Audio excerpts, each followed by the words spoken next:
Good. All right.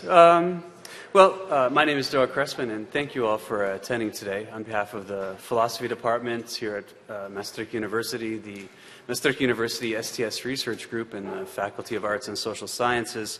I'd like to welcome everybody here, and in particular, I'd like to welcome the speakers of today, and in particular, Andrew Feenberg, who arrived here yesterday from Paris. Andrew holds the Canada Research Chair in the Philosophy of Technology at Simon Fraser University. He's the author of many books, including Questioning Technology, Alternative Modernity, Heidegger and Marcuse, The Catastrophe and Redemption of History, Between Reason and Experience, Essays in Technology and Modernity. And his most recent book is The Philosophy of Praxis, Marx, Lukács, and the Frankfurt School. Now, over the course of these books, Andrew has developed a very comprehensive philosophy of technology that provides the conceptual and methodological framework for the democratization of technology, while also persuasively arguing for the necessity of this project. One of the defining characteristics of Andrew's philosophy is the synthesis of different concepts and perspectives that at first glance seem at odds with each other. His is a philosophy of technology that is sympathetic to the critical theories of Heidegger and Marcuse, while also maintaining a certain resonance with the empirical insights found in the work of, for example, Anne-Marie Moll or Bruno Latour. And the value of this really cannot be underestimated. Within the social study of technology, sometimes it seems too easy to dismiss people for being either determinists or essentialists or apolitical or oblivious to ideology. However, it's very clear from reading Andrew's work that his political ideals and his aim to democratize technology takes precedent over any type of academic tribal allegiances. Now, for those unfamiliar with his work, Andrew's philosophy of technology is very much rooted in Frankfurt School critical theory, and in particular the work of the philosopher Herbert Marcuse. Writing in the 1960s and 70s, Marcuse politicized the technological base of Western society by demythologizing the presumed neutrality of industrial technology. For Marcuse, this allowed for an indictment of advanced industrial society in its totality, while also proposing, theoretically, the possibility of a radical alternative to technological society.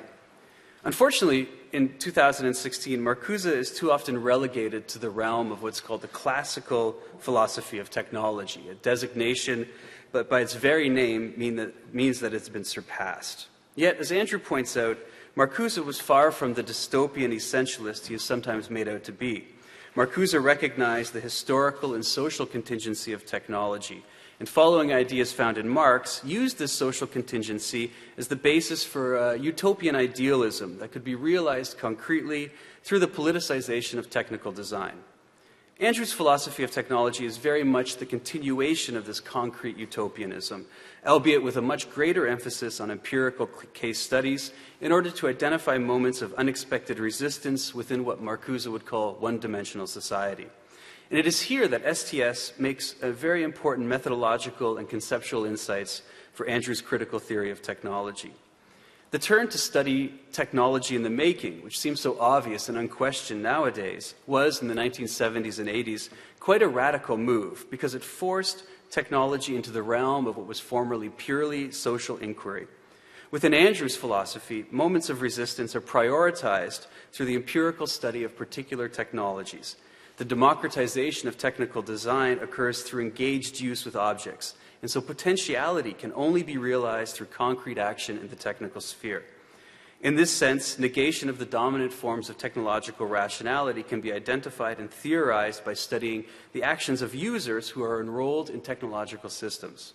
What Andrew calls technical micropolitics emphasizes how users are able to resist the technocratic ambitions of engineers and designers while being able to reinscribe technologies to better meet more humane goals.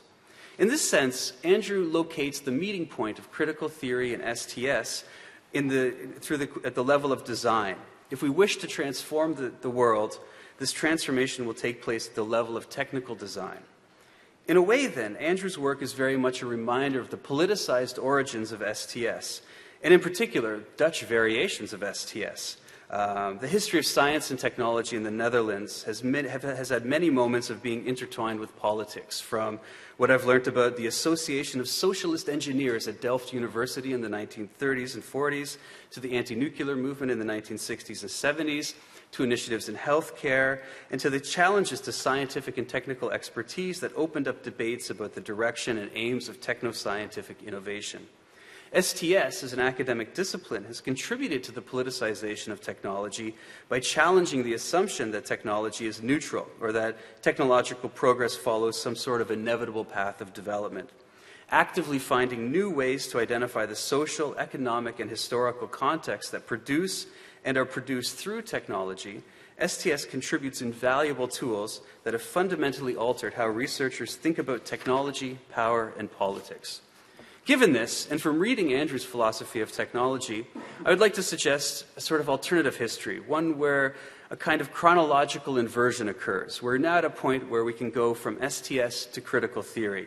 And in this sense, the methodological and conceptual insights of STS can recover and invigorate with a new concreteness themes and orientations that resonate with the critical trajectories of Marx and Marcuse.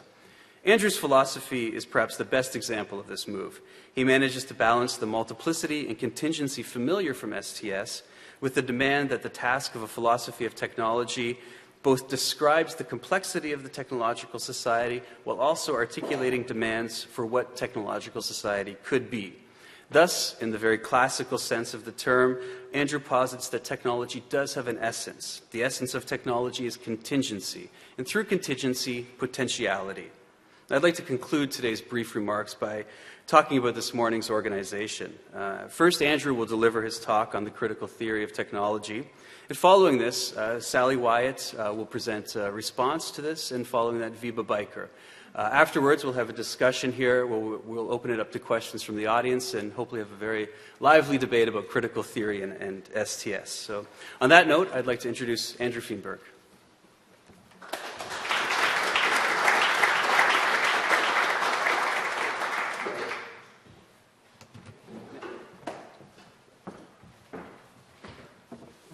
Thank you, Daryl, for that inspiring introduction. I hope I can live up to the promise. So I'm going to present a summary of the theory I've been working on for many, many years. I'll try and explain it in as clearly as I can in a short time. It's you can think of this as less perhaps as a theory than as a project. It's a project of trying to infuse STS methods into critical theory. Critical theory belongs to what we've just been reminded is called classical philosophy of technology in order to dismiss it. Along with Heidegger, the major critical theorists like Marcuse and Adorno produced very abstract critique of technology. They identified it with a certain spirit, a kind of culture. Say in everyday language, we would call it a culture that has overtaken modern societies and transformed them. Instead of religion or tradition, customs prevailing in our everyday outlook, it's the idea of there being technical problems and solutions that preoccupy us. And this technical culture is also embodied in the design of technologies in modern societies. So the critical theorists and Heidegger and other early critics of technology might look at a technology like the assembly line and find in it embodied the essence of this technological culture that has predominated in modern societies. Now, Heidegger is no longer widely cited by people who study technology. Critical theory itself abandoned the theme of technology with Habermas and his successors. And so this whole trend in the study of technology has been largely eclipsed, and what has come to the fore is STS as a social scientific rather than philosophical approach. I think that critical theory does have still something important to contribute, but it has to become relevant again. It has to take up the technical issues that are now the property of STS in order to be relevant again and overcome this allergy to technology that began with Habermas in the 1980s. So, let's see, I have some control here over what happens. Yes. So that was the first bit of the talk. I'm going to try not to forget to advance the slides. I always do. So this is a second part of these introductory comments. The reason why I think it's possible to make some sort of synthesis, to bring STS methods to bear on the problematic developed by critical theory, is because STS has a critique of positivism and determinism. And this critique of positivism and determinism in STS is a kind of implicit critique of technocracy. Now, Wiebe Bijker tells us that STS made what he calls the detour into the academy at a certain point. I think this was important for the establishment of STS as a social science, rather than a philosophical enterprise that would present vast overviews of society, a social science which would get into the empirical details. The detour into the academy meant that this critique of technocracy, which I think was quite conscious on the part of many of the early participants in the movement toward STS, this critique became implicit. It was buried, in a sense, under the details of the empirical case studies that became the substance of the contribution of STS. I think many useful methods were developed, useful for the project of critical theory, were developed in the course of these case studies. But of course, the case studies have a limited scope. I mean, each case study is about a particular situation. The idea of generalizing to an overview of the whole system immediately brought you back into the realm of philosophy and out of the social scientific world that STS had chosen to enter. So at first, there was a sort of inward-looking character to STS. A lot of the attention was spent on the other guys in STS and their theories, which there were lots of debates and arguments about methodology and so on, and not very much attention paid to the larger social context within which all these wonderful case studies were being developed. So you had phenomena like, for example, in an early collection of STS papers, John Law contributed a paper on Portuguese shipbuilding, which somehow managed never to mention the fact that these ships were used to colonize Asia. So the fact, I mean, if you study the same ships from the standpoint of world history, you learn interesting facts, like that the Portuguese would behead their captives and use their cannons to fire the heads back onto the cities that they were trying to intimidate and conquer.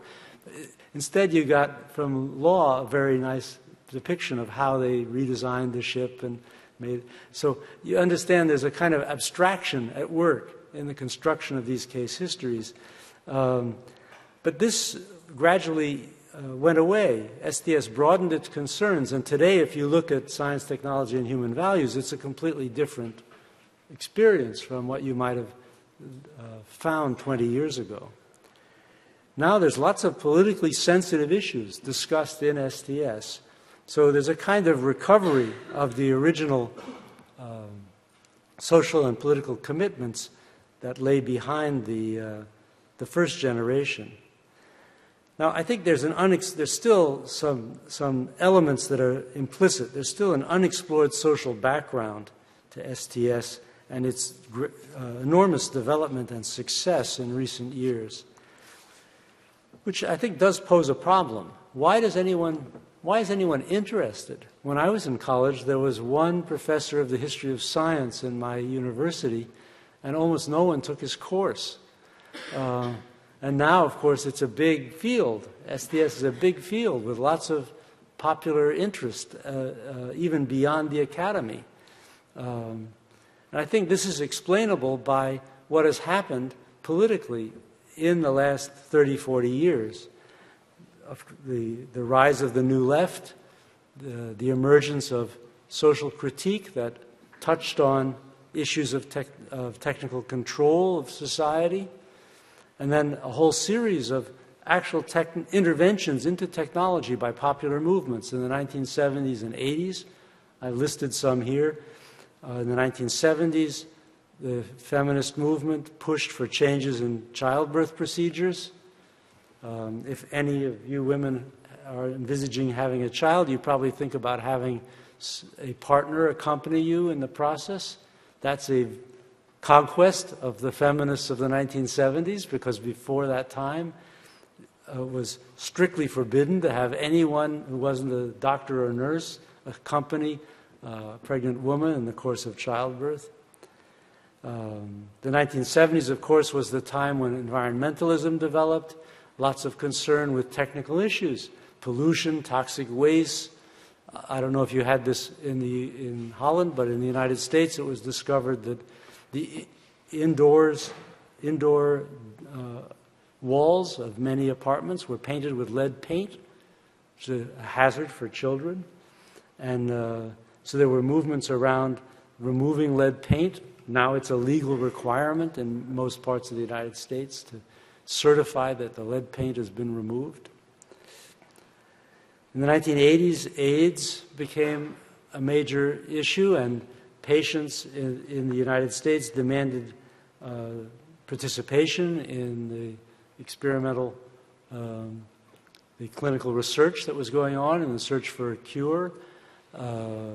This led to conflicts that have been documented, interestingly, by an STS scholar, Stephen Epstein. Conflicts between patients and the medical community that were eventually resolved. But there you had very direct political participation of ordinary people in a technical issue. In the 1990s, the internet, the hacking of the internet, the transformation of the internet into the social medium that we now enjoy. This all, again, engaged people with technology in very direct ways, and now, of course, we're all concerned about climate change. So these are all examples of the exercise of technical agency, of the agency of lay people, ordinary citizens, in the technical sphere, something that really wasn't conceivable in the 1950s and 60s, when the famous classical work in technology, philosophy of technology, was done. There are two main types of what I will call democratic interventions. There are interventions against problems, such as pollution, and there are interventions for potentials, such as the internet, where there's a potential in the system that has not really been understood and exploited by its original designers. And then users may come in and invent new usages. I classify the types of interventions in three categories. There are controversies, protests, boycotts, litigation, creative appropriations or reinvention of technologies. Hacking is the major example. And then participatory dialogues of one sort or another. I think this is particularly big in Holland. It would be, of course. Science shops, hybrid forums, citizen juries. These are all ways of involving ordinary people in the life of technology. So in response to these actual changes in the relation of lay people to technology, STS has developed and added new actors. Users, for example, have become actors who are now studied. There are new modes of action that have to be studied in order to understand user agency. Subordinate social groups have been brought into the picture, where I don't think Law would write his case history about navigation the same way today as he did in 1982 or whenever he proposed that original article. So what we see then is a kind of layering of design with ideas brought from different social sources. Design is complexified as users and victims and other social groups enter the scene and add their ideas to those of the original designers. We have new approaches to science policy as well that show how science and society interpenetrate at the level of policy. Not at originally the contention was that there was that science was part of society, but there was no worry about science policy in, say, the 17th century or 18th century studies. But now, of course, science is a social and political issue. Okay, so what STS documents is the relative effectiveness of lay interventions into the world of science and technology. But in practice, such interventions are always met by the claim that ordinary people's interventions are irrational, that protest movements, hacking, and so on don't correspond to the right technological rationality that actually is in control of the serious process of innovation and development. There's no sort of official place for this kind of intervention in the normal understanding of technology. So that's what I want to address here, is how to understand, how to overcome this accusation of irrationality, how to show that technical agency on the part of citizens, ordinary people, does have a place within the technical domain. And STS can contribute to this. It has, in fact, contributed without perhaps focusing that that's what it was doing. And to give it a broader context, I want to reconstruct the concept of technological rationality in the Frankfurt School and develop the notion of multiple rationalities. So from STS, we have as I said earlier, the critique of determinism, the kind of critique of the criterion of efficiency, which is no longer seen in STS as sufficient to determine the shape of technological design and advance. There's a kind of thesis of underdetermination that's part of the STS approach. Underdetermination in the sense that technical considerations alone are not sufficient to specify a technical object. There must be also inputs from society. Those inputs depend on the interpretation of the meaning of the technology offered by users and others.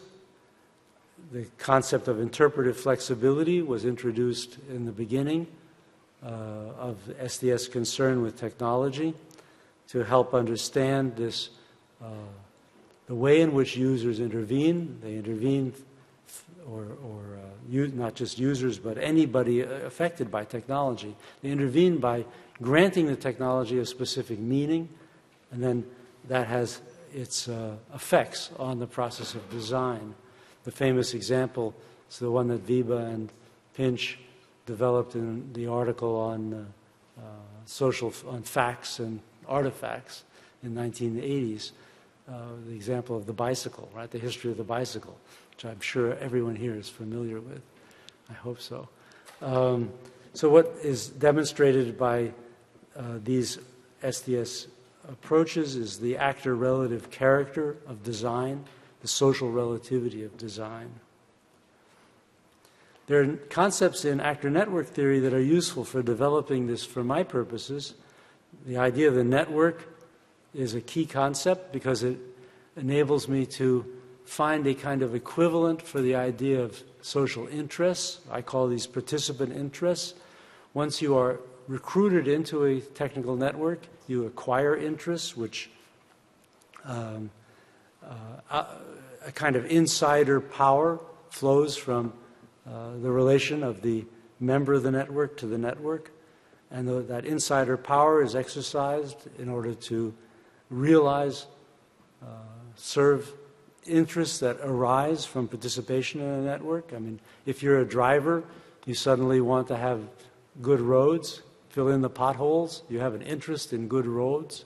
If you're a person who lives alongside the big highway, you may discover that you're being polluted by the automobile exhaust. You've been recruited into the network as a victim.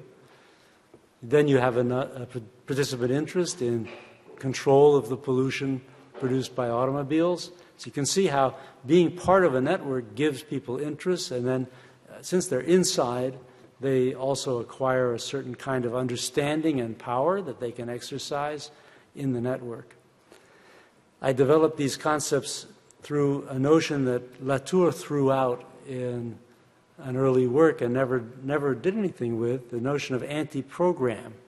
A network is organized by programs. The principal program is that of the dominant parties in the network.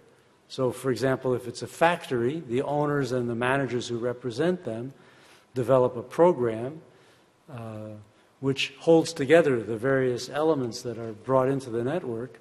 That program might take the discursive form of a business plan.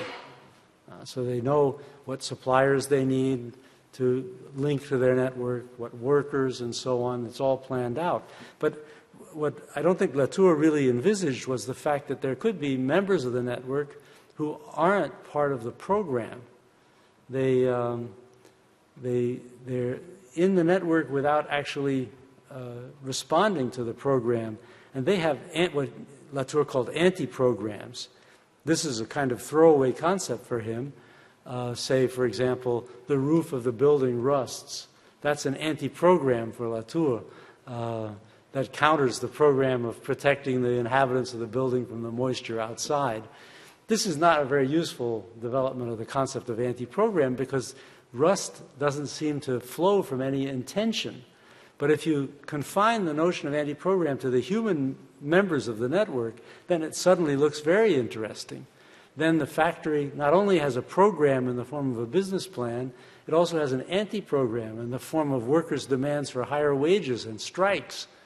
Another anti-program, the community resistance to the pollution produced by the factory, lawsuits and so on. So anti-programs proliferate around intentions that are not adequately encompassed by the program of the dominant actors. This leads then to an interesting kind of way of thinking about social conflict over technology. On the one hand, the program is able to embody itself in design, in the facts of life, as they are lived by everyone associated with the network. The anti-programs appear first discursively. They're simply demands, say. They're analyses. They're things people say, not things that are real, but things people say.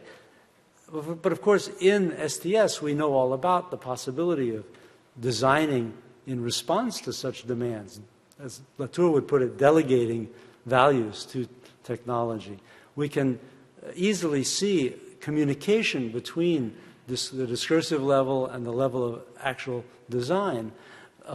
But that's not a familiar concept for people in the technocracy, for people who need to defend the autonomy of their professions and their achievements against annoying lay parties who want to intervene and alter the beautiful world they've created. So this is where the irrationality charge comes in, from the assumption that on the one hand there are facts. We, the technocrats, have the facts on our side. On the other hand, there's talk, there's sentimentality, there's utopia, there's all kinds of useless stuff that's going to mess up our beautiful technological world. From an STS perspective, you could argue that, in fact, the values are the facts of the future. They're about to become facts as the technocrats respond to the demands made on them by society. The other side of this would be Marcuse's argument that technology is ideology, that what looks like a fact is actually a kind of expression of a discourse that has managed to get itself embodied in the design of the existing technology. So I don't want to run out of time here. Marcuse's contribution, this introduces us to Marcuse's contribution, was a critique of the post-war liberal technocratic ideology that prevailed in the 1950s and 60s as large-scale social organization and much more advanced and powerful technology reconstructed the Western world and Japan, the advanced societies. The technocracy idea dates way back, to Saint-Simon, Comte in the 19th century. It never really became very popular until the post-war period. There was a phase in the early 20th century when large-scale technical systems were introduced. Railroads at the end of the 19th century, the electrical system in the early 20th century. These large-scale systems appeared to rationalize society from outside society. It appeared as though science and invention were intervening in the social world from the heaven of pure reason. And the people who managed these systems were, and some of the thinkers of the time, like Veblen, for example, were convinced that engineering and science promised a rational future that would overcome all the divisions, political divisions and conflicts. But really nothing much came of this. Veblen's idea of the engineers taking over, all these ideas remained exclusively philosophical discussions rather than having political influence. But after the war, they really did have political influence. We had reached the end of ideology. That was the theme of a lot of discussion in the social sciences after World War II. The society was integrated. The proletariat was no longer a threat. It had been tamed. Marxism was finished. All those great lunchroom discussions at NYU, forget it. Now everything was going to be organized by clever technocrats. And Marcuse criticized this view, which was quite popular and, in fact, seemed progressive at the time. He argued that the mass media were effective means of propaganda.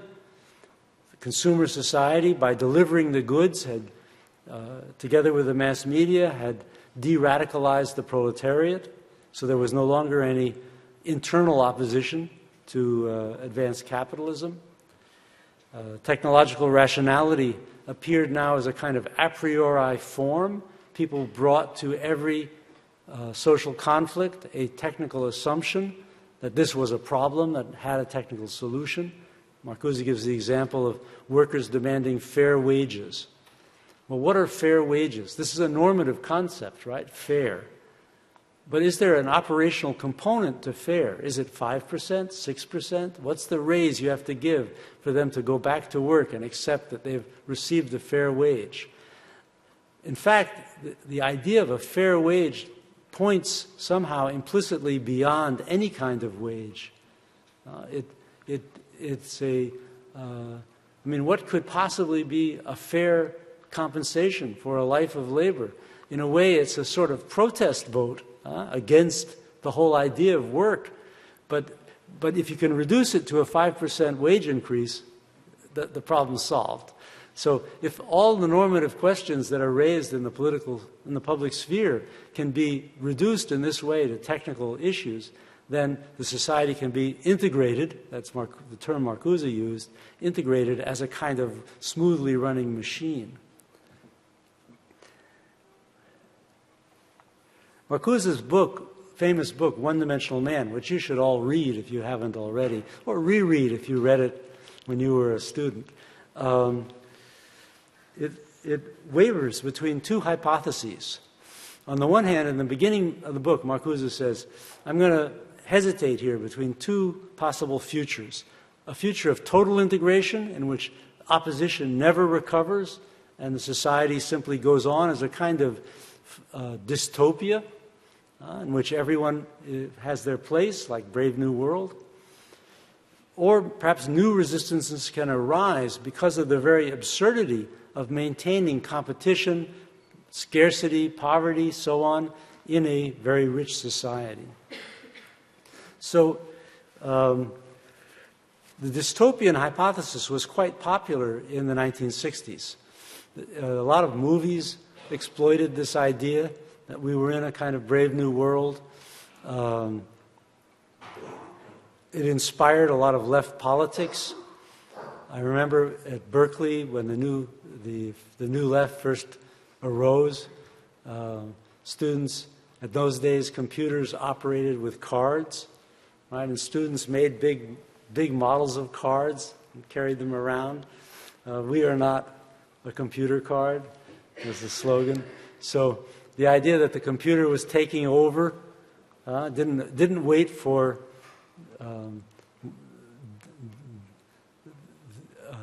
artificial intelligence to defeat a chess player, right? Chess master.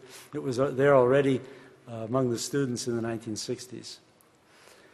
The other idea that some sort of resistance could occur, Marcuse formulated as the notion of a great refusal. The great refusal would be a kind of overall protest against the absurdity of society, the technological obsolescence of capitalism, which had now become so productive that society no longer really needed all these mechanisms of competition and incentives of or disincentives of poverty and so on to function. Well, what we've seen is it's in later times the emergence of a technical politics that challenges the technological rationality, reintroduces normative issues into the technical sphere, and this has revived hope in popular agency. The system is no longer seen as total, as a dystopia. New actors are involved. The proletariat has not returned to the front lines, but these new actors are effective, and they have really laid the dystopian fear to rest. These actors are acting out of participant interests rather than, it's not a great refusal of the system as a whole. These are particular refusals of particular problems that arise around technology, and they lead to not to revolution, but to negotiations between lay and expert actors on how to reconfigure technical systems to better serve human needs. What we have here is what Adorno once called a rational critique of reason. Efficiency as a norm is subjected to critique because it's contextualized socially now. We want the internet to be efficient. Yeah, but efficient at what we want to use it for, not efficient at what it was originally designed for, which is no longer even relevant, right? We're not even thinking about that. Rationality is now distributed between ordinary people who appear disqualified and the technical disciplines that are brought to bear on technical problems by experts. Look what's happened, though. Although this old story recurs endlessly, you guys out there, you lay actors, are just messing things up because you don't know anything. The reality is that the lay interventions have had enormous effects, and they have been taken up by the technical experts. I'll give you just one example because I'm running out of time. How much pollution should people have put up with in Los Angeles? Where's the limit? Well, it's not automotive engineers who decided where the limit was. It's not automobile companies. It's not medical experts. It was ordinary people who decided what the limit was. At a certain point, their protests, as they expressed those protests in the political process, resulted in standards being set for air pollution. And that changed the design of automobile engines quite radically. So this is a rational act. They set a limit, and it was a rational decision to set a limit, which no one else seemed to think was important. None of the experts thought was important, but ordinary people, out of their experience, were able to contribute to the rationality of the technology. Now, if I'm going to stick to a half an hour, I would have to skip the discussion of formal bias, which is unfortunate.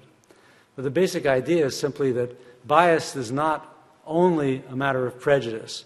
Technical design can be biased too. I gave the example of the sidewalk ramp. Sidewalks with high curbs obstructed the movement of wheelchairs. Disabled people said this is discrimination against us and demanded that ramps be put on sidewalks. So you could say the sidewalk was in effect biased. It had an anti-disabled person bias.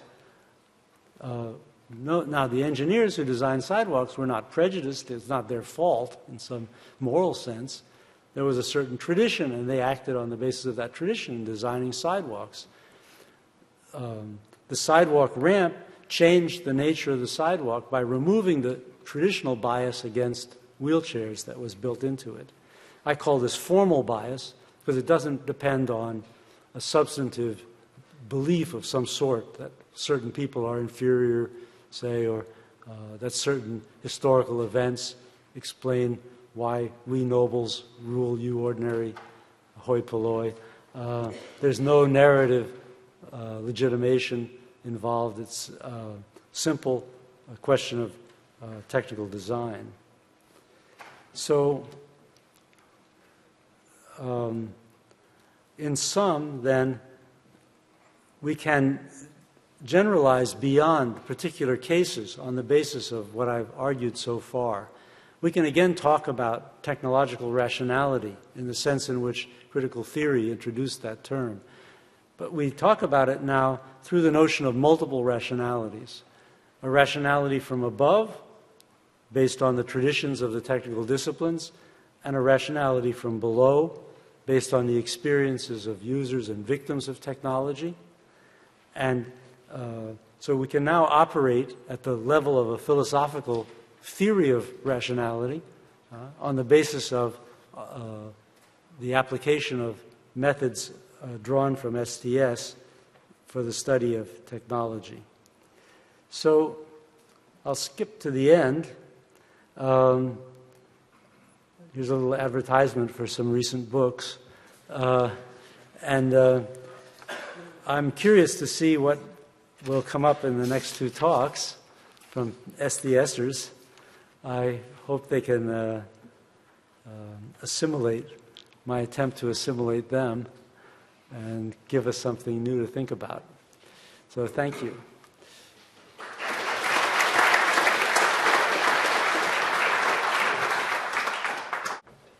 Thank you very much, Andrew. Our next speaker is Sally Wyatt from here at Maastricht University. She's the Professor of Digital Cultures and Development. She's also the program leader of the eHumanities Group from the Royal Netherlands Academy of Arts and Sciences. Her current research interests include digital media and the production of knowledge in the humanities and social sciences, and the ways in which people incorporate the internet into their practices of finding health information.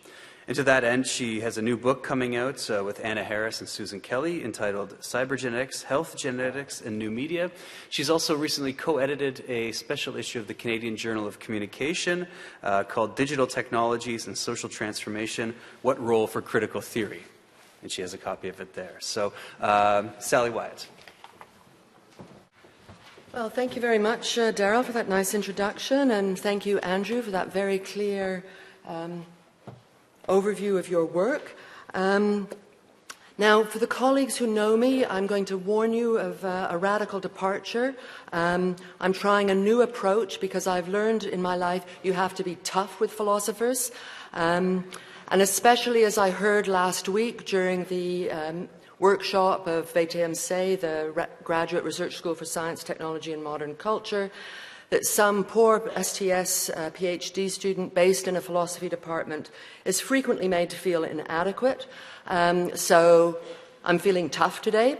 So no jokes, which is really unfortunate because I did see an opportunity for a wonderful kind of reference to the Hail Caesar film and the new film by the Coen brothers. For those of you who've seen it, you'll know that Marcuse has a part in that film in this cabal of writers called The Future. But sometimes you just got to let the jokes go. Now, I remember very clearly when I first read Andrew's work. I think the first book I read was Critical Theory of Technology, soon after it came out in 1991. And I remember telling my colleagues in London, where I worked at the time, that we should be paying more attention to Andrew's work. And I think I possibly rather ambitiously tried to get students to read it. Can't remember how that worked. Now, of course, the advantage I've had over most of you, I mean, I know looking around this room, many of you will have read Andrew's work, but I also got a text to read prior to this meeting so that I didn't just have to make this all up now. And the text on which Andrew's presentation is based, I mean, apart from all of his wonderful work in this area, is a chapter that he's written for the new STS handbook, which is now in production. Those of us who have chapters in it have probably got our copy-edited versions back around now. But in this new handbook, I think this attention for critical theory is a very welcome addition. The 2008 edition of the STS handbook, edited by Ed Hackett and others, has precisely 2 pages in a chapter by Charles Thorpe on political theory and STS, a kind of 2-page chapter called Critical Theory, Multiculturalism, and Feminist Theory. So it's great that there is now a whole chapter. Unfortunately, Andrew doesn't say much about multiculturalism, and feminists are relegated to the footnotes of his chapter. And moreover, I think the number of references to women authors is shockingly low, which may tell us something about critical theory and philosophy more generally. Now, I'm assured by the editors of the new handbook that there is more on both feminist STS and multiculturalism, and most of the contributors did get the memo which asked them to be more attentive to their citation practices so as not to marginalize women scholars and other underrepresented groups. Andrew provides a very clear and readable account of critical theory, as we've seen here, and of his own position developed over many years. And he also provides a very cogent critique of STS from the perspective of critical theory. Now, I think this is going to be extremely useful to those new to STS and those new to critical theory. And it's certainly true that STS could learn more from critical theory, especially as STS, or at least some of its practitioners, return from the academic detour, which Andrew has already mentioned. So this is my kind of ad for read the handbook when it comes out, read Andrew's chapter. But for some of us in STS, critical theory has always played an important role, even if not always visible. And certainly those of us concerned with digital technologies and new or social media are familiar with the insights of critical theory. So in this recent issue of the Canadian Journal of Communication, which you could pass around if you like, that I co-edited with Delia Dimutrica, it's called Digital Technologies and Social Transformations, What Role for Critical Theory? And there are many references not only to kind of the classics, no disrespect intended by using that word, as Andrew's already mentioned, but also to Andrew's own work and to STS. And the Frankfurt School focused on media. They were particularly concerned with radio and television, the dominant media of their time, and the Frankfurt School continues to play an influential role in digital media studies still today. Now, I have a number of questions and points of disagreement, but this is based on the text, but I'm hoping it'll still make sense, and I think it more or less does. I've gone really radical. I have 4 points. And one of them has 4 subpoints, so pay attention. First of all, Andrew reduces STS to SCOT, the social construction of technology, and to ANT, actor network theory. And he's very clear about the differences between them, but I would say there's even more to STS. And I'm thinking particularly of the work of Donald Mackenzie and others in Edinburgh, what's sometimes called, not the particular Edinburgh School, but the kind of social shaping approach around technology, which is quite explicitly Marxist and always has been. And moreover, STS as a whole has become more political in the past decade, something Andrew recognizes early on in his text, though he qualifies this by saying, and I quote, "sometimes with an unconvincing concept of politics," end of quote. And then immediately after that quote, there's a reference to Mark Brown. And it's not at all clear to me if the suggestion is that Brown's conception of politics is unconvincing, as implied by the placing of the reference, or STS and the work of Bruno Latour, Sheila Jasanoff, and others, which is implied in the next sentence of the text. In either event, it's not at all clear to me what Andrew finds so unconvincing about the conception of politics in STS. So that's question one. Second, there's a lot of slippage between science and technology. Now, Andrew's work has always focused on technology, as a glance at the titles of his books will confirm, and now and then scientists get a mention, but they are beyond his critique.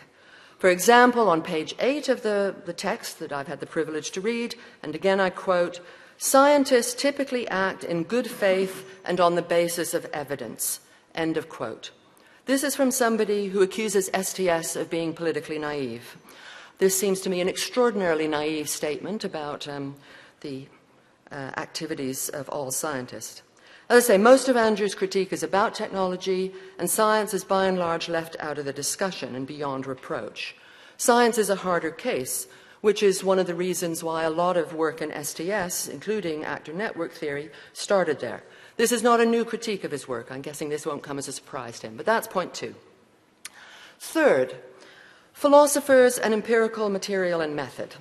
Now, I'm not sure if those of us in STS want or need to take lessons on method from philosophers. There have been moves within philosophy, so-called empirical philosophy, which I have been known to refer to in public, and I'm going to do so again, as bad social science. Or embedded philosophy, which I think is even worse. Have these people never heard of anthropology and ethnography? Now, to be fair to Andrew, he doesn't go there. Andrew is, that's part of my kind of personal disagreement with certain developments in contemporary philosophy. In some ways, Andrew is a very traditional philosopher and has that old traditional division of labor between philosophers and historians and social scientists. So he uses in the text and in the text that I've read, but also in in a lot of his books, he uses a lot of empirical examples of others and reinterprets them in the light of his own theoretical vocabulary of instrumentalization, code, and layers.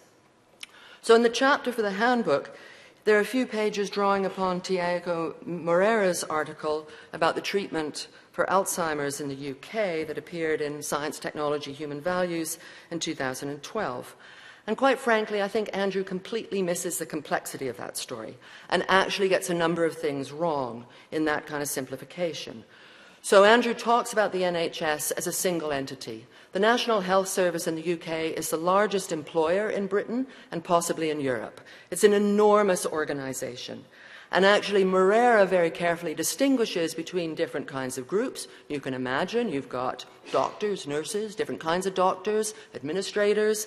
And the agency that Moreira is primarily talking about is NICE, wonderful acronym, the National Institute for Clinical Excellence, which does a lot of, it's like the FDA for Britain, kind of the Food and Drug Administration in the United States that kind of decides what drugs should be available, what kinds of treatments should be available, how they should be prescribed, and those sorts of things. And while it's part of the NHS, it is separate. So, and there are other agencies and groups that get talked about in Moreira's article. But a lot of that complexity, I feel, gets missed. So that's just a kind of empirical aside critique. But my fourth point is still on method. So in this chapter, on the basis of his review of critical theory and his own perspective on it, and Andrew concludes with some methodological suggestions for STS. Now, some of these might sound rather patronizing to a field that is really committed to the empirical. Now, the first recommendation, and Andrew has 4, which I'm going to go through, to adopt a more dialectical approach. Now, I have my own critique of what I see as the over-reliance on STS on the case study, but I don't think I'd ever accuse my STS colleagues of not being sufficiently dialectical. They may not often use the language, but the STS case study is, in a sense, if not dialectical. It's all about change, dynamism, conflict, the resolution of these sorts of things, closure, the reopening of closure.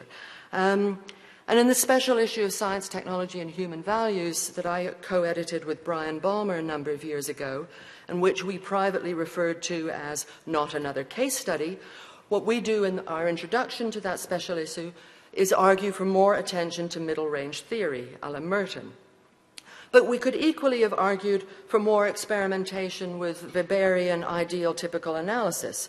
for people in STS to go beyond the single case study to come up with taxonomies, categories, anything to move beyond the piling up of descriptive cases. So I realize there are many approaches to dialectics, which Andrew knows much, much better than I do. So I'm hoping he can be a bit more specific about precisely how more dialectic we should be in STS. Second, he suggests we give up symmetry. Now, this is going to be very hard for people in STS. Some people see STS as simply the extension of the principle of symmetry. And I know Wiebe is going to talk more about this, so I won't say very much. But Andrew's sort of methodological advice is that we should give up symmetry in order to deal with the fact, and now I'm paraphrasing, some actors are lying bastards. Now, I completely agree with this. And in the forthcoming book that Daryl has kindly advertised, and it's really forthcoming, I've been told the 3rd of May it will hit the bookshops. So in that book we have a methodological appendix, and one of our suggestions is much the same. And we say, bear in mind that not all social groups are equal, and sometimes it is acceptable and even responsible to make normative judgments about the activities of powerful political and economic actors. Third, and this came out very clearly and strongly in Andrew's presentation just now, about how to deal with rationality. So Andrew's advice, and this is a big problem, instead of following the actors, he suggests we should follow actors' reasons. Now, I'm really not sure about that. I'm not sure what Foucault would make of that. Many of the VTMC PhDs were at a workshop about Foucault last week. We can't know what people's reasons are. We can know what they say, but that's not the same. And there is a long-standing debate, not only in STS, but also in social science more generally, about the differences between what people say and what they do. And this is one of the reasons I think that STS people tend to focus on studying practices in a kind of Foucauldian way. And I'm very old, but I remember the debate in the pages of Social Studies of Science in 1981 between Barnes, Calonne, Woolgar, and Mackenzie, which was all about the problem of reading interests from actor positions. Reasons and intentions don't always work out in practice, so why would we want to follow the reasons? Fourth, and I'm almost finished, Andrew suggests we study and analyze technologies as layered phenomena. And again, I kind of thinking, yeah, isn't that what we do? So in the text, he says, of things we could look at, discursive forms, practices, specifications, technologies can be analyzed as layered phenomena, reaching from the heights of full-blown ideology to the details of technical design. But, well, that could almost be a description of actor network theory. This is pretty much what many STS people already do in their case studies. You look at design manuals, policy documents, media accounts, as well as practices.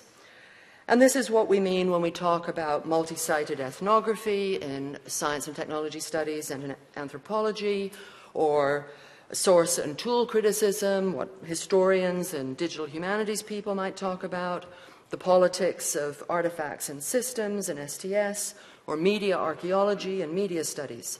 So I think we could use a different vocabulary, but I'm not yet convinced that we need a different vocabulary. So at the very least, I do need to be convinced that a different vocabulary would significantly add to our understanding of the politics of technological culture.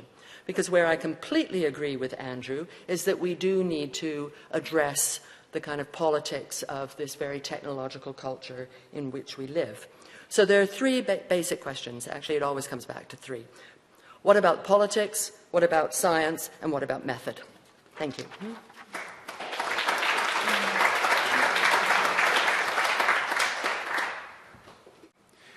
Our next speaker is Wiebe Bijker. Wiebe is the professor of technology and society here at Maastricht University. He's the founding co-editor of the monograph series Inside Technology from MIT Press. He was trained in applied physics at Delft University, and he earned his PhD in social construction of technology from the University of Twente. Amongst his many publications include the co-editorships of books like The Social Construction of Technological Systems. He's also the author of Bicycles, Bakelights, and Bulbs. Most recently, Vulnerability in Technological Cultures, which he co-wrote with Annick Hummels and Jessica Messman. In 2006, VIBA received the John Desmond Burnell Prize, awarded jointly by the Society for Social Studies of Science. And in 2012, he was awarded the Leonardo da Vinci Medal from the Society of the History of Technology. VIBA?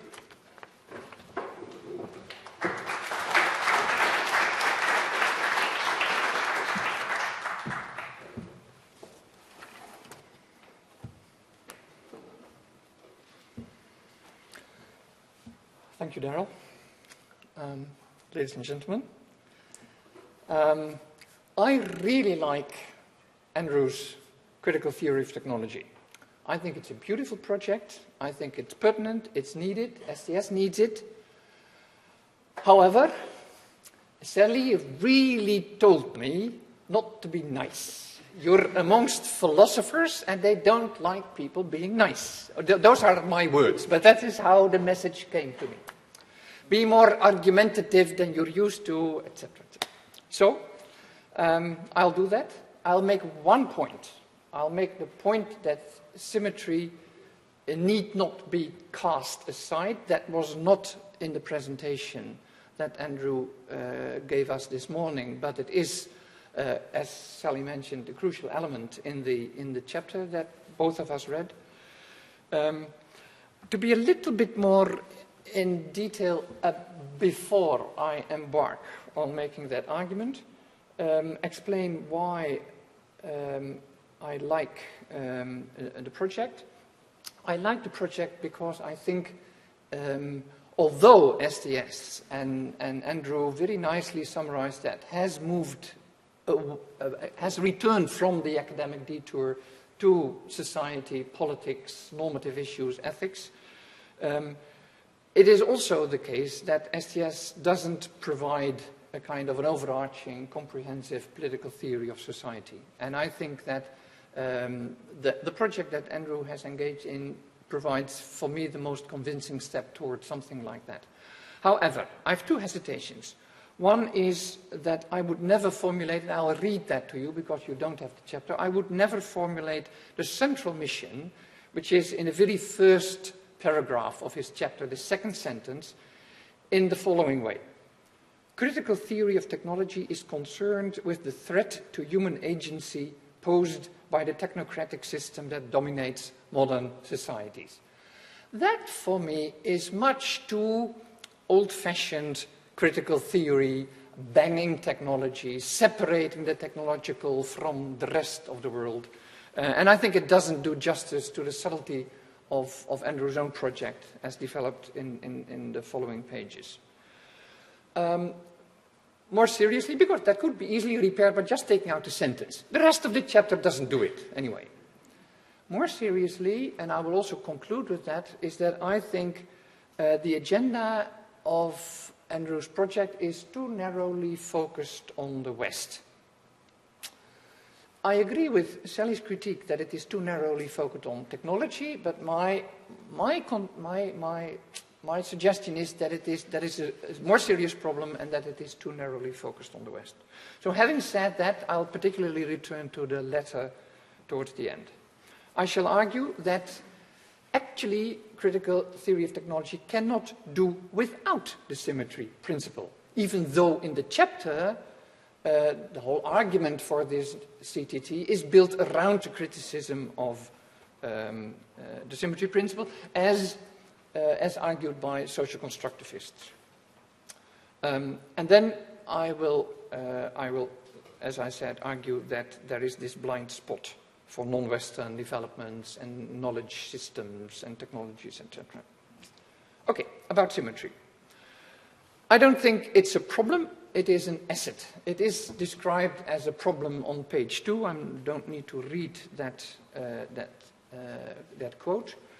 I think CTT needs symmetry, but then a la Scott, in the way that, Andrew introduces symmetry in those two ways, the social constructivist way, which I now quickly label as Scott, and the general symmetry way as introduced by actor network theory. And I think CTT needs symmetry for two very different reasons. The one is methodological. I'll elaborate that in a minute. And the second is to actually do its core mission, carried over from old critical theory to criticize modernization, to formulate a critique of modernization in a more convincing way than it currently can do, because not explicitly drawing on the symmetry principle. I agree with Andrew that we can do without general symmetry. So out with actor network theory. The methodological reason for including symmetry. In contrast to what Andrew argues in footnote 7 on page 9, the symmetry principle is not about equating scientific knowledge to pseudo-science, or equating fraud and lying and capitalism to the nice guys and the nice statements and the scientific statements.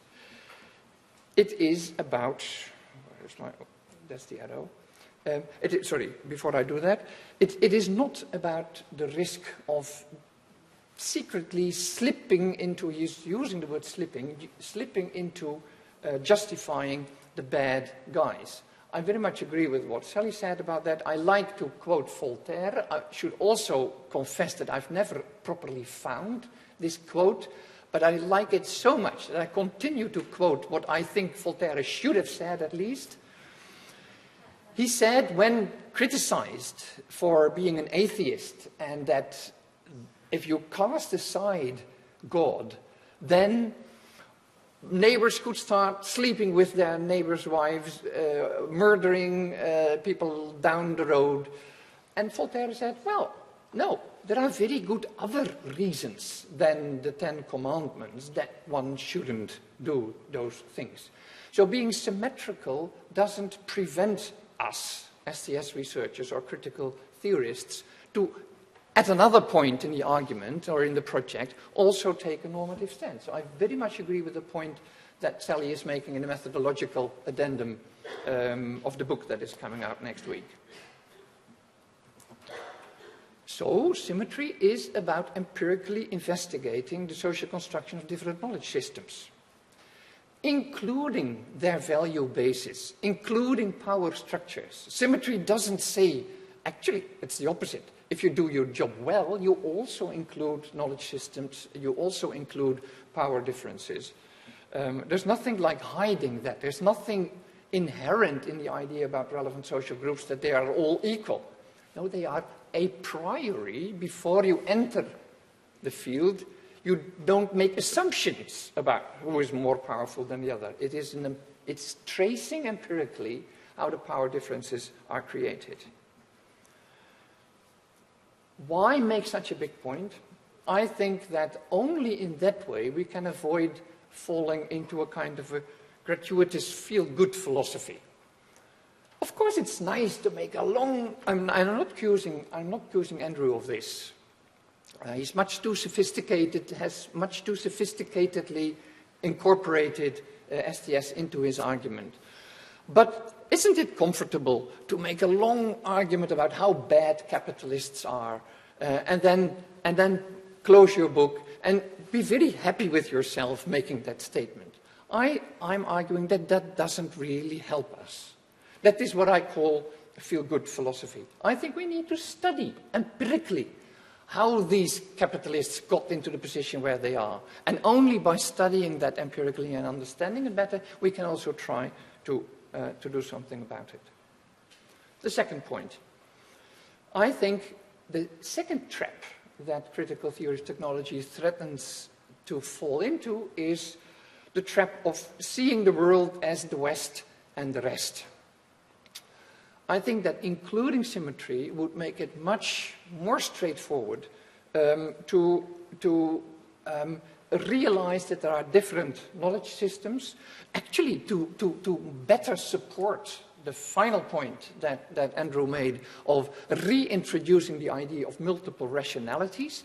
That whole idea is much better supported by the symmetry principle than by any other kind of empirical investigation.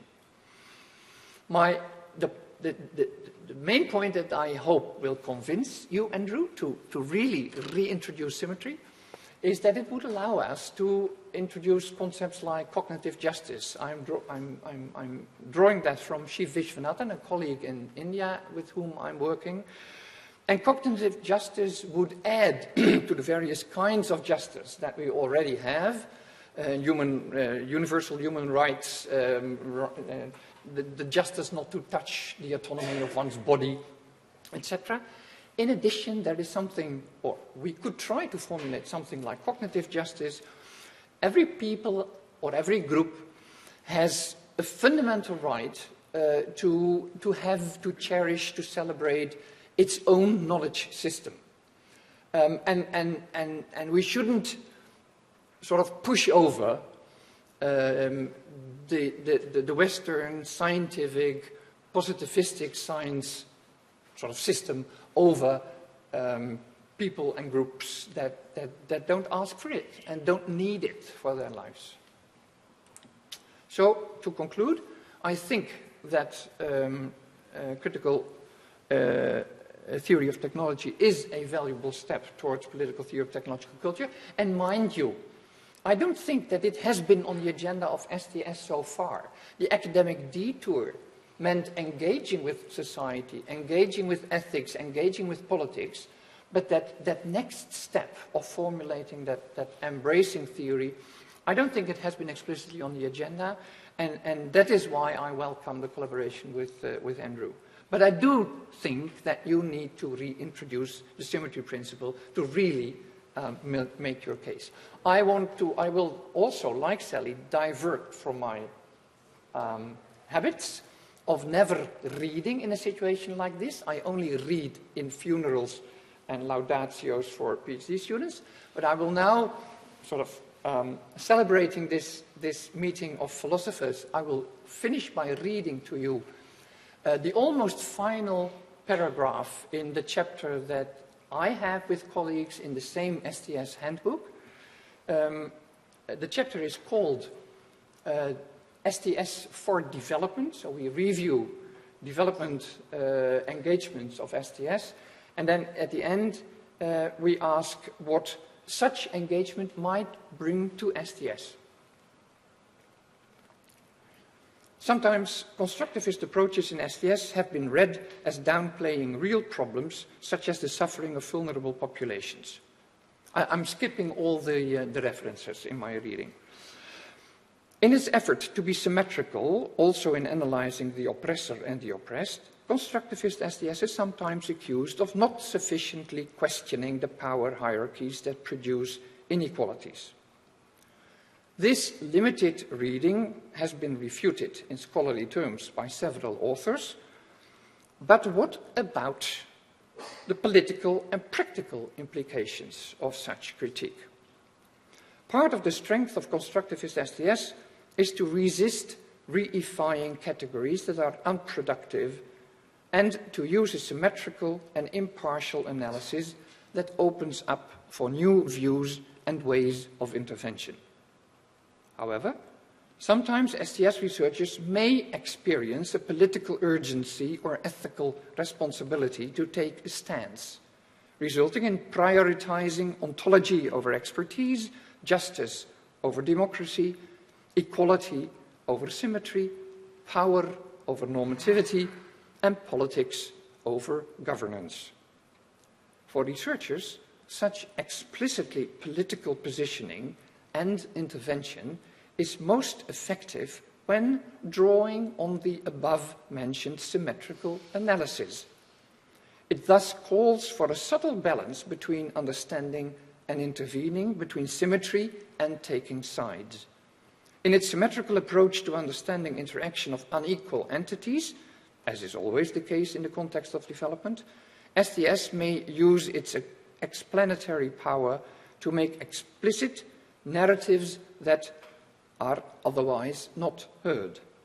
The next step could then be to intervene by taking a political stance, by amplifying otherwise marginalized narratives and dissenting with the usually dominant ones.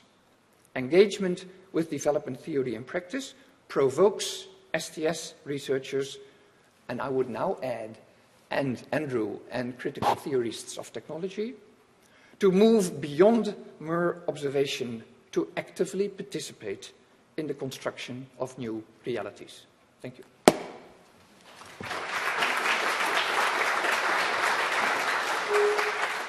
So I'll let Andrew respond to some of these points, and then we'll open it up to everybody to the floor for questions and comments.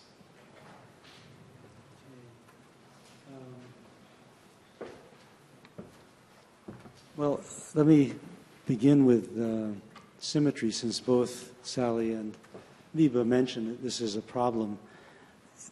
My discussion of symmetry, which I left out of the paper, concerns the following problem.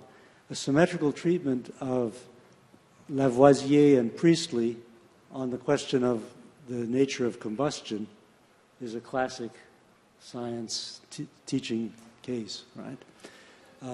Is it phlogiston or is it oxygen? That's the question.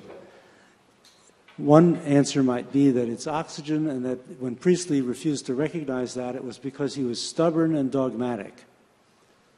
And Lavoisier was the rational actor in this case. And that's an old-fashioned way that the case might be treated in a short paragraph in a chemistry textbook from 1956. A much more sophisticated approach would attempt to explain symmetrically the rationality behind the positions of both Lavoisier and Priestley. After all, Lavoisier's experiment was not totally decisive because of this, that, and the other problems that could be pointed out. Priestley had his reasons, and so on and so forth. So symmetrical treatment in case of scientific controversy places the two parties to the controversy on the same level in terms of rationality, and doesn't use the outcome of the controversy to decide who was the smart guy and who was the dumb guy. So that makes very good sense. It's completely convincing. And it's independent of the question of whether there are social influences on science. Because, of course, there are social influences. There are reasons why Lavoisier did an experiment of the type he did that have to do with the nature of modern science as a social institution, and so on and so forth. So that's a separate question. The question here is whether you can distribute gold stars or not to the actors. Now, what happens when you move to technology? Then you have a very different situation in which some actors have economic interests in the outcome that may override any ethical concern. If you had any doubts about it, all you had to do was buy a Volkswagen diesel. If you can't even trust Volkswagen, I mean, you can't trust anyone, right? The business community is cynical and manipulative, and that's part of the job. That's not something that, you know, people of bad character do. That's part of the job.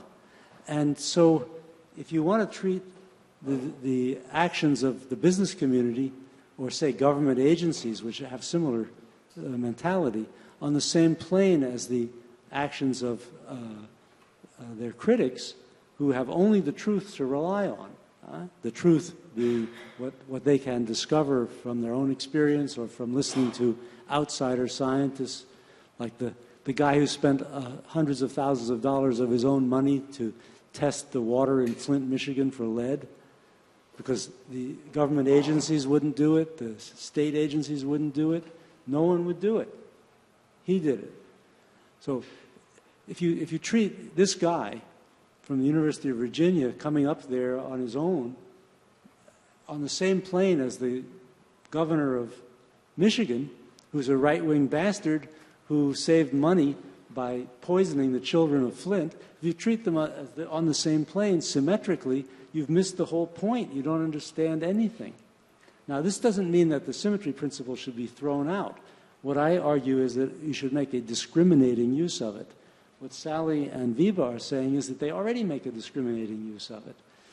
Maybe that's true, but I engaged a debate with some people who didn't, in my view, make a discriminating use of it. So there are at least some people, and not the least people in SDS, who might be fooled by corporate or government actors into granting too much to people who are in fact cynically manipulating the system. So I think I would agree with Wiebe. I think Wiebe makes a good point. The idea of multiple rationalities depends on a notion of symmetry. And I could easily bring back the symmetry principle at the end of my paper. Maybe if there's a chance, I can put in a sentence on the proof. I don't know. They may not let me. They were very, very, it was very difficult to get them to agree that the paper was finished. So, yes. So I don't know if they'll let me make any changes at this point. But I think that's right. That's absolutely right. So I'm not against the symmetry principle. I don't want to throw it out, but I want to make sure that it's not abused in a way that causes STS to become uncritical in an environment in which criticism is absolutely essential. So that's for symmetry.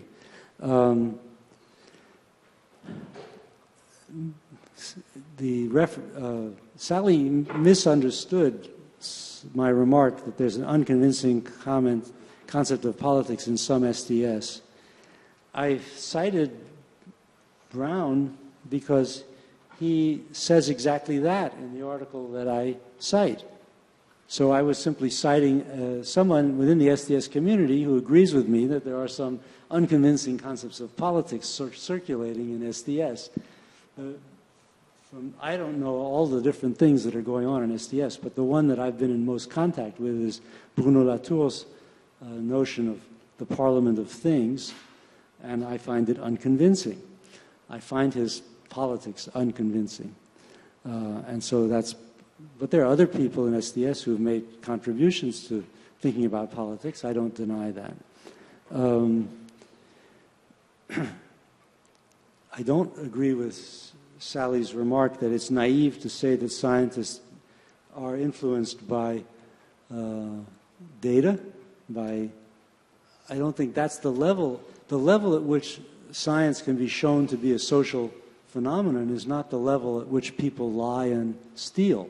It's a different level. And so I don't think that I'm naive in saying that scientists are, for the most part, moved by their understanding of epistemic issues when they intervene in scientific debates. Of course they want to win. Of course their promotion depends on it or whatever. But we make a very sharp distinction and very putative distinction between people who lie and people who make mistakes.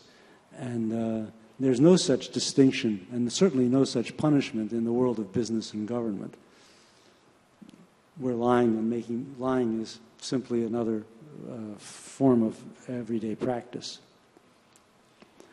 Then as to the problem, I think the biggest issue really that Sally raises, because she doesn't like philosophers very much. I like some. Oh, good. The biggest issue has to do with the level of generality at which we should speak. And here I think Wiebe and I are in agreement. It should be possible to speak at a level of generality that philosophy speaks at. It should be part of the program. Of course, not the whole program. It shouldn't replace empirical study. It shouldn't be used to discredit attention to what's really going on and the complexity of situations. But there should be a level of general concepts that we reach at some point in our study of society. We have to do that because the other side, in all the political disputes about technology, always does that. They always talk at a high level of generality. That's what it means to say that you protesters who don't like our polluting technology are irrational. The philosophy is right there in the arguments that delegitimate protest and lay interventions that attempt to simplify the world of technology to the point where it is simply an expression of technical disciplines and technical expertise. We want to complexify that world, to let other things enter into it. And to legitimate those interventions, we need to talk at the level at which they are delegitimated. and they're delegitimated at a high philosophical level. So when you want to say that we're going to resist the attempt to, by the public, to change some practice that's entrenched in the business or government system, when you want to delegitimate such attempts, you don't enter into all the details and do a STS-style case study. You say, these people don't know anything. They're ignorant. They're irrational. And that solves that problem. You've got rid of them. So they've got to answer at that level. They've got to say, no, we're not irrational. We are rational. We have our own type of evidence, our own way of understanding the issues. And to get to that level is to get to the philosophical level. It's not going to do any good to stay at the level of a case study when you confront such an argument. You have to be able to say, yes, we have our case study, and it proves this. It proves something at a general level, at the level at which the argument over legitimacy goes on. So this is why I don't think it's a futile project to try and raise the level of discussion in order to address these issues of legitimation. Now, that's why I don't agree with what Sally said about my analysis of Moreira's case.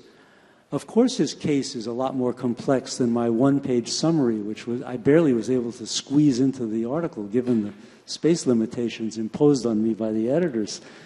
I just tried to operate at that philosophical level in summarizing the implications of the case.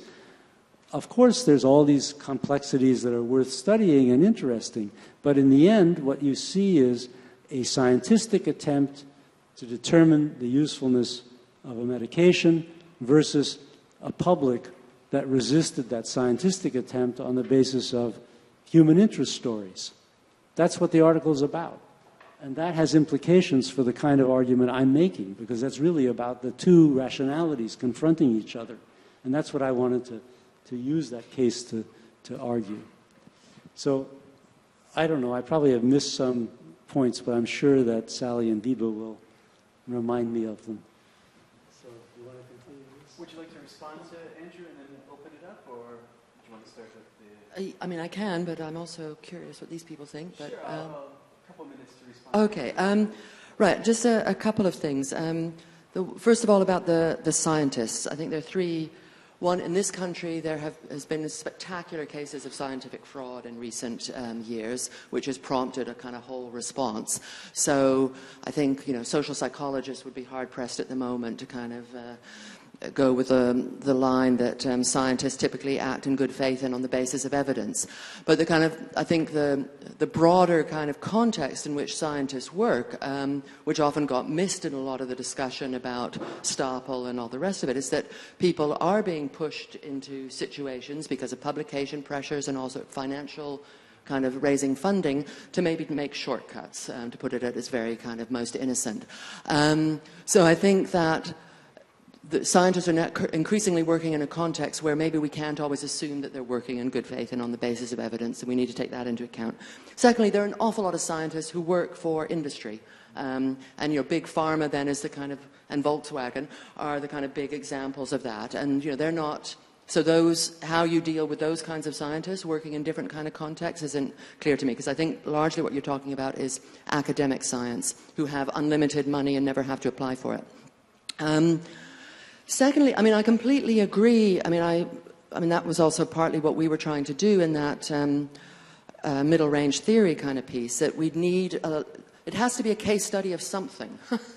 And that's often a question I think, we need to ask ourselves and our students, and that we need a level of generality, we need a vocabulary to kind of talk about these sorts of things.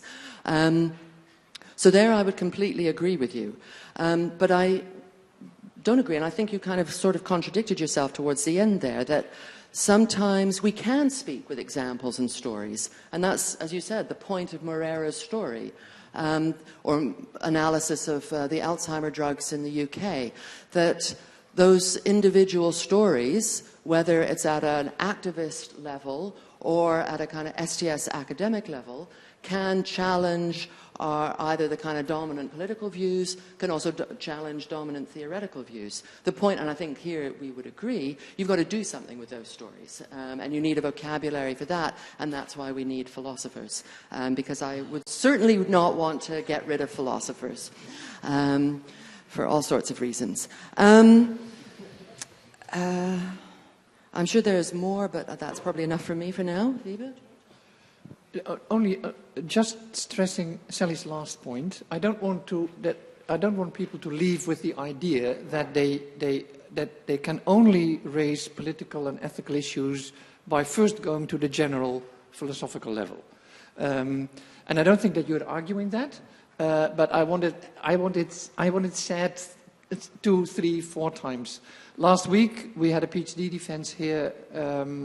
Sally was one of the opponents of a colleague of mine who studied handloom weaving in India.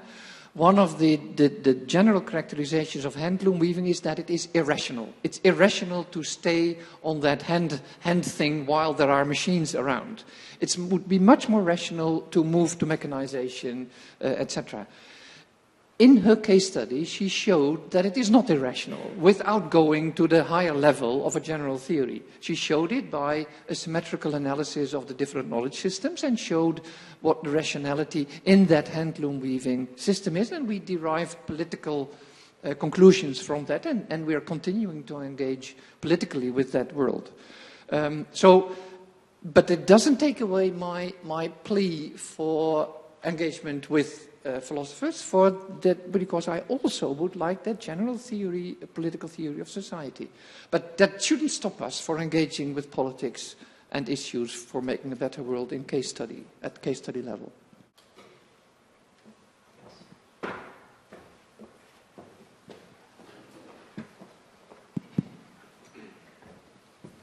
Yeah, thanks all three of you.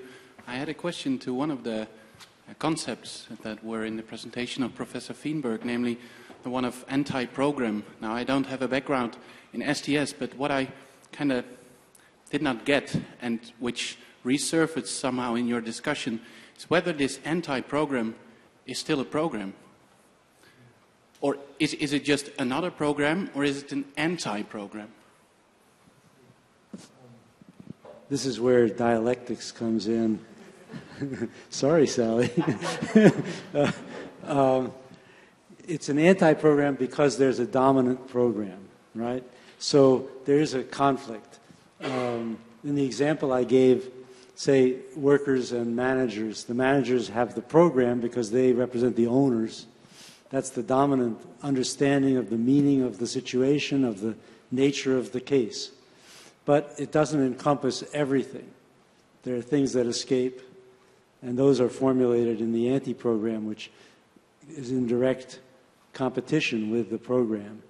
You could talk about programs that aren't anti, but aren't part of the dominant. Maybe you call them alter programs, right?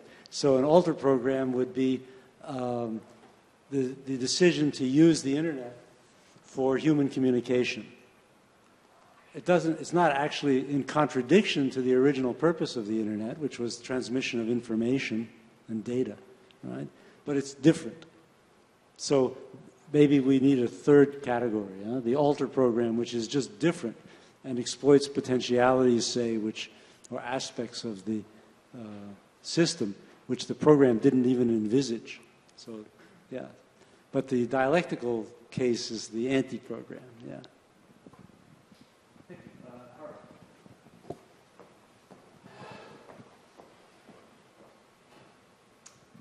Okay, thank you very much. It's very exciting and very provocative in many ways.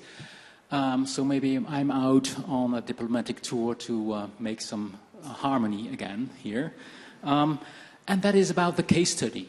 So there seems to be a sort of opposition between generalized theories and claims and very localized case studies that are impartial and symmetric. I think if we think about what a case study is doing, it can never be that local and symmetrical. It is always partial.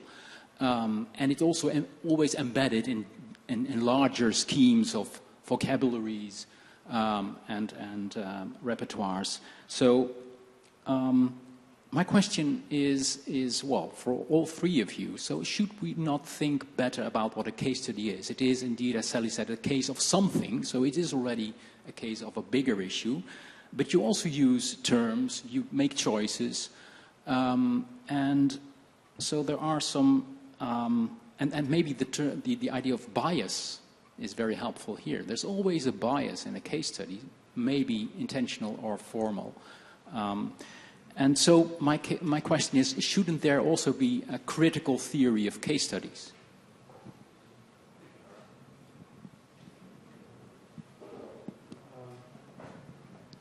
Well, I think that you could argue that a case study can be criticized, that in fact being critical is a part of constructing the case study, and it's also involved in its reception.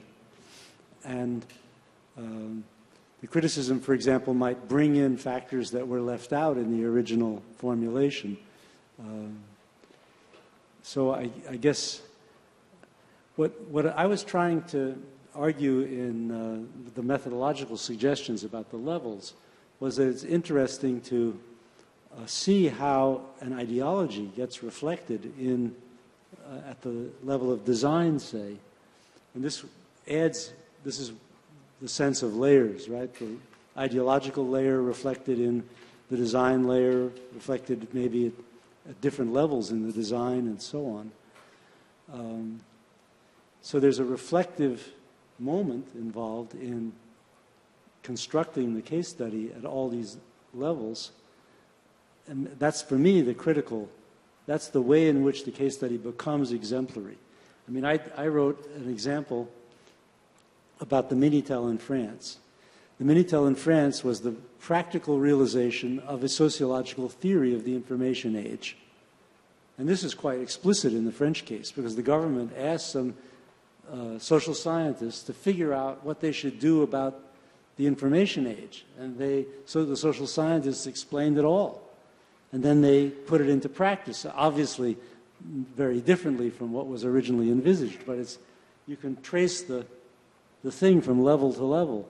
But then at that point, you can say that the keyboard of the Minitel exemplifies a certain conception at the level of ideology.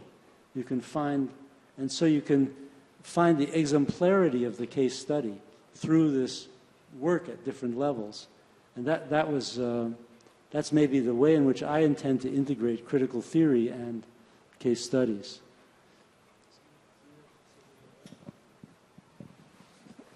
Let me stay in my adversarial mode and for once disagree with Haro. No, I want to push Andrew to be more ambitious than that. I think that we already have a critical theory of case studies, and that's STS. What I like Andrew's project for is the ambition to compete with the Habermases, the Luhmanns, the big theorists of this world. And I think that STS is now so strong that we can also try to provide a theory of broader society, a political theory of society. So Andrew mentioned in the very first introduction, when there still was the title slide, that actually you were talking about culture. So since you're negotiating with the editors of the chapter anyway, I suggest that you change the title of your project from Critical Theory of Technology into Critical Theory of Technological Culture, to further stress the ambition to really engage with the big philosophers, the big theorists of this world, who have no clue about the role of science and technology in modern society. Modern between inverted commas. Can I also say something on this? yeah, I'm not quite sure where I stand at the moment, but in relation to the other people who've just spoken, but I do know where I stand on the case studies. As Haro says, you know, it has to be clearly a case study of something. Making that choice is already making lots and lots of choices about where you're going to look, what kind of evidence you're going to count as reasonable, and all of those sorts of things. And some phenomena, I notice, I don't think Bernica is here, our colleague, but some phenomena seem to be resistant to case studies, which I think from an STS point of view is very interesting. So a colleague of ours here is wanting to do some work about hospice and end-of-life care, but for various reasons not too difficult to think of, it's, you know, very difficult to do a kind of typical STS case study of that. Doesn't mean the phenomenon doesn't exist and isn't worthy of study. It means you might have to find other ways of studying it. But I think where I would go, and that's what we were doing in that special issue of Science, Technology and Human Values, is, okay, maybe I'm too modest. It's not something I say every day. Okay, well, I don't want a grand theory of everything to compete with, you know, Luhmann and Habermas and Feinberg, but a nice middle-range theory would be a good start. So to kind of use case studies. So I was at a meeting a while ago where we were talking about, you know, all the kind of stuff around sharing data. There's in this country at the moment and in many other countries, open data, sharing data, we have to have research data management plans, blah, blah, blah. And I was at a meeting about this and what it would mean for STS. And people say, oh, I couldn't share my case study data. That's not a good thing because, you know, for all sorts of reasons. But then we began to think, well, somebody said, well, actually, I was doing a case study of X. It really doesn't matter what. It was a lab study. And I found that, you know, there was a lot of sexism still in this lab. Who knew? And she felt she couldn't really write about that because that wasn't her original project. And the people that she was writing about would know she was writing about them, and it would become very, very clear, and that might ruin her future access to the field. But we thought, well, if you share your case study material around sexism in labs with all the other people who've got case study material about sexism in labs, then you can develop a kind of middle-range theory about contemporary academia where sexism is still alive and well. That would be a start. And then I could have a theory of patriarchy.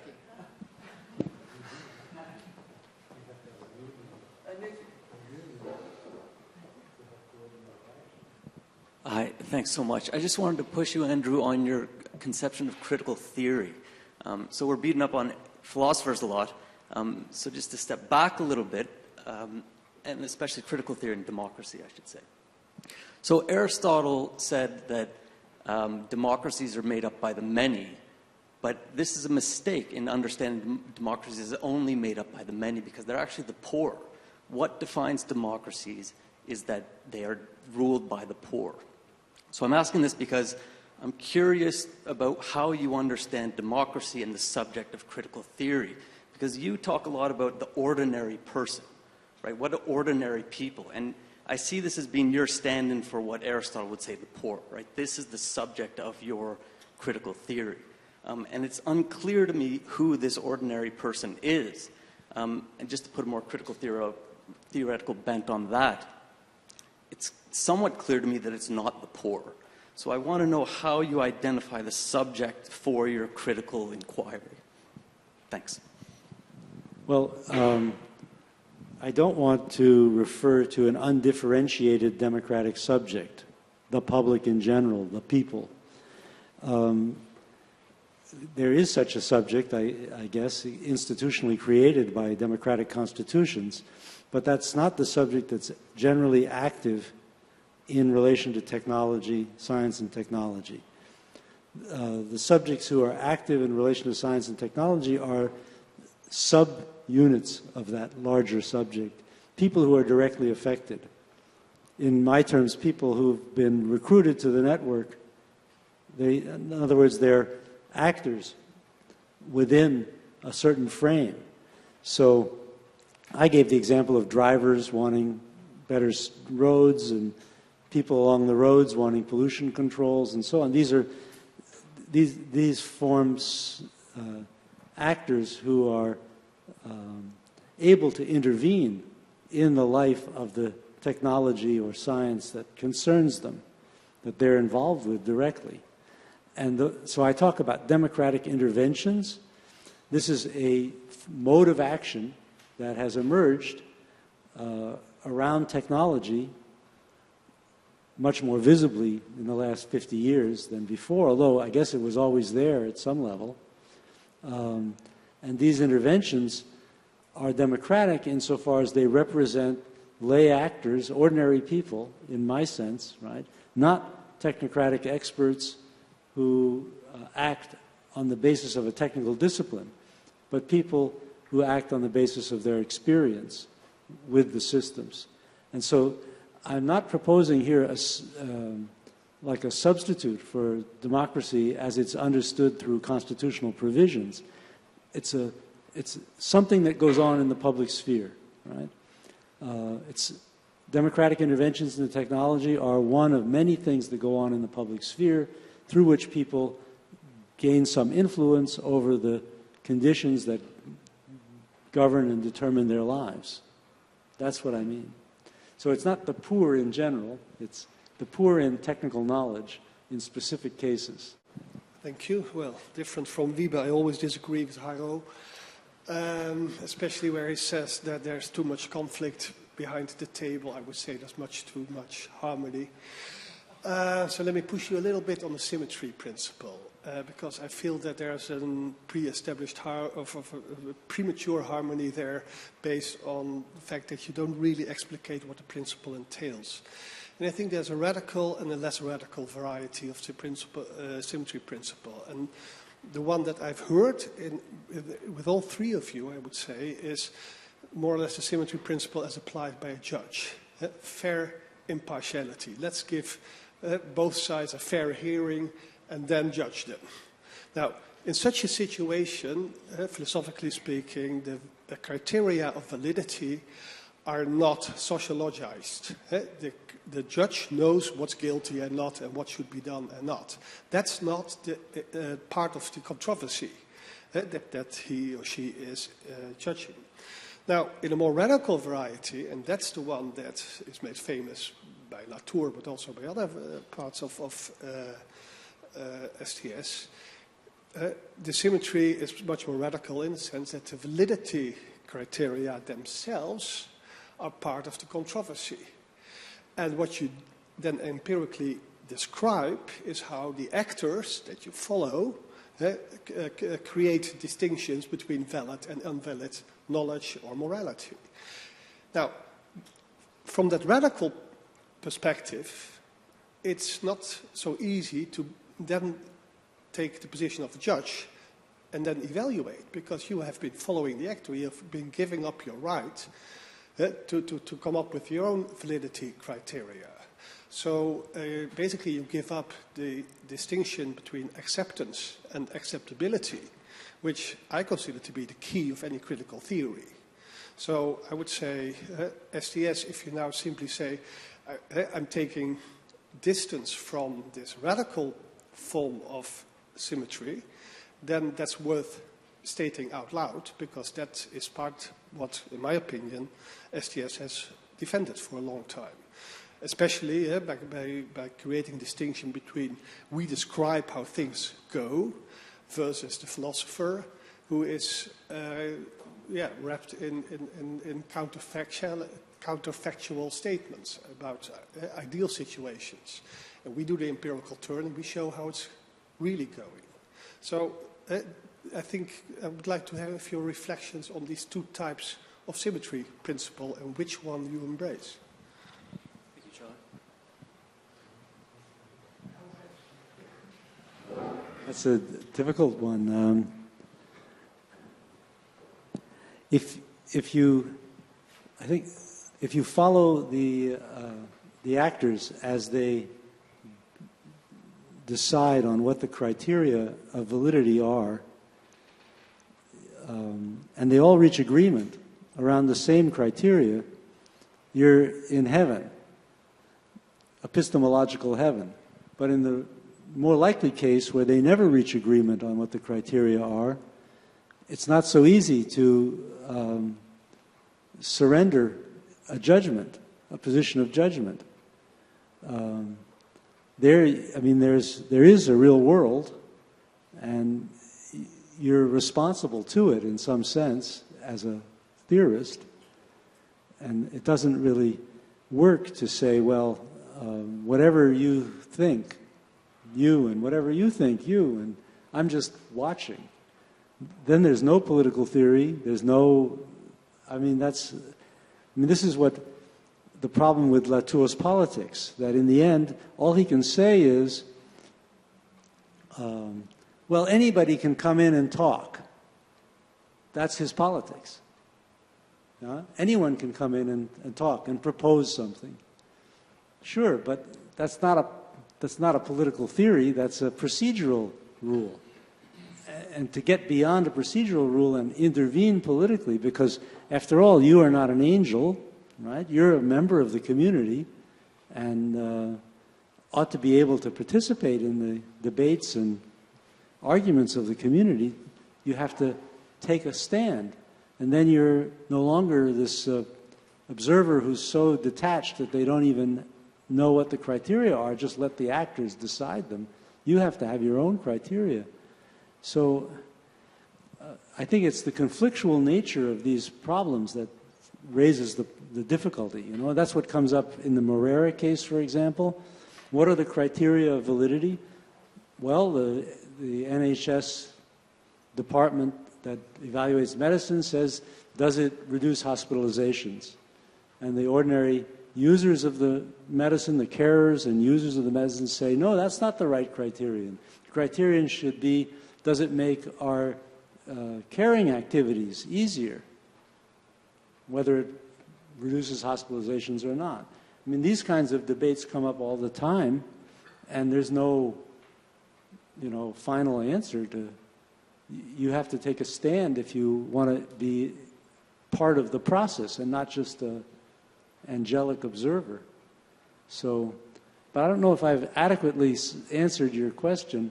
But I do think there's a point at which you leave the stance of the pure observer if you're going to do critical theory. I think the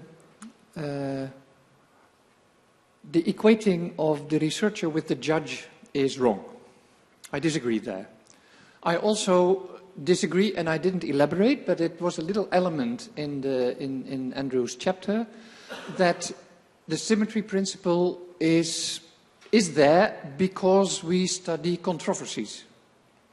So on both, I want to elaborate briefly on both points, and then the concluding answer to Challeng's question. I don't think STS is about controversies.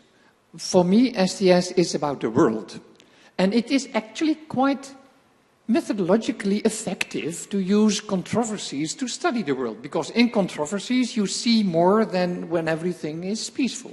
So it's a methodological trick to get your fingers behind screens that are closed if everyone is agreement. So I wouldn't say, I'm not saying that the agenda is controversy. The agenda is to understand the world, and controversies are a nice way in. But if you can do it without controversies, fine. Yes, I know that philosophers like to be judges. Ever since the Wiener Kreis, they wanted to judge whether something is scientific or not scientific. I'm not in that business. So I am quite unequivocally and without any hesitation making a plea for the radical principle of symmetry. I'm not interested in that weak form. I think that's just uninteresting. And I agree with Challing that while being on that empirical analysis following the radical symmetry principle, you can't, as a researcher, you can't make normative statements in that same normative space, because you're just figuring out how those norms are constructed, and as Andrew said, perhaps there is no consensus towards the end anyway. So, if you want to make a normative stance, you must clearly step out of that space and make clear on what kind of normative framework you're then basing your judgment, and then add that sort of picture it, use it as a sort of an extra lens or an extra floodlight on the case that you've been describing. In the book on the Health Council of the Netherlands that Ruud Hendricks and Roland Bal and I wrote, we make a very clear and explicit cut in the last chapter, and we tell the readers, until now, I can't remember the words, but basically we say, until now, we have been symmetrical, we have been empirical, and now we want to do something really different. And we are going to tell you what we think the Health Council should do, and we're going to make normative statements. And we make the cut as clear as possible. I think that's the way to do it. Stick to the radical symmetry and don't let it make you dumb. I mean, not allowing you to speak about normative points, but make sure that the normative points are based elsewhere than in that empirical analysis. 10 minutes left and 4 more questions. So I'll get all the questions out of the way, and then I'll let the panel respond to them. So first, Hans? Yeah, so I have a point for Andrew and for Wiebe. And Andrew, you seem to say that, you presented those cases of lay people interfering in technological practices, and then you seem immediately, what you use is the word democratization. Democratization, you see this, so do you really mean that just whatever the nature of this interference of the lay persons, whatever they do, it is democratization? That's my question. I think you do. And this immediately shows that there is a basic difference between you and Wiebe, because democratization is clearly a normative issue. It's something good. It's something that you want. And then in the course of the process, you use other terms like the oppressed and the non-oppressed, and so on, even stronger terms. Actually, and in a broader sense, I think what is still, although I like a lot of your work, but what is still in the background is the us-them idea. The us-them dichotomy. There is us who protest against a specific technology, and the them, the technocrats. So this dichotomy is still present in the background. And, so that in that sense, I think you are really critical in the normative sense. But what I miss is, say an argument why any interference by a layperson is democratic. But now to Wiebe. I think Wiebe has a very classical idea of a scientific approach, and then the normative is at the end. So that's really Habermas Wiebe, if I may say that. So you use critical in the sense of, well, of course, taking into account all kinds of perspectives. And then at the end, okay, you have a separate chapter saying, oh, now comes the shoot. And so I think that is very different from Andrew, who from the start talks about democratization, about oppression. One more point, if I may say that, about Voltaire. I remember you saying this 25 years ago, and I didn't understand it then. Voltaire has another normative foundation, namely reason, enlightenment, fundamental reason. So it's very strange to hear an STS person who talks about radical symmetry appeal to Voltaire. Thank you, Hans. René.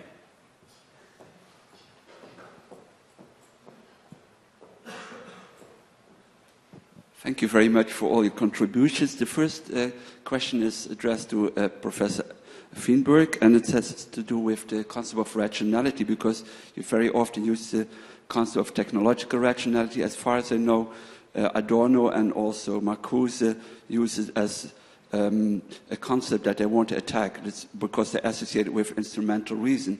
So shouldn't you present a more elaborated concept of rationality? What do you exactly mean by rationality? Don't we need a concept like Habermas presents us communicative rationality to attack the instrumental reason behind technological rationality? The second question is related to what Wiebe said, and it's also a question for Wiebe, because Wiebe accused you of being a Eurocentric or Western-centric, and I want to know what exactly the argument, precisely the argument of Wiebe is to accuse you of being Western-centric, and then I would still want to have your reaction to that. And the third issue has to do with a remark of Wiebe, because Wiebe suggested that STS is all about critical case studies. But then the question is, what does critical means?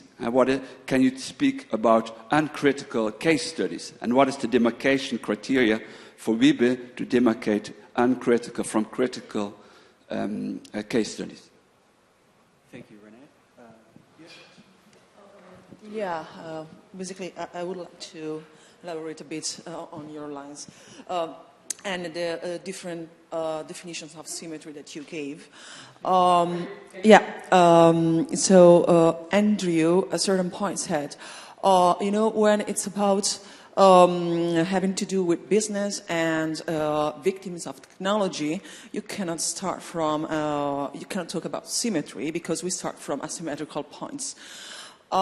Which reminds me a bit of the progressive taxation model. So if to be equal, you have to be asymmetric.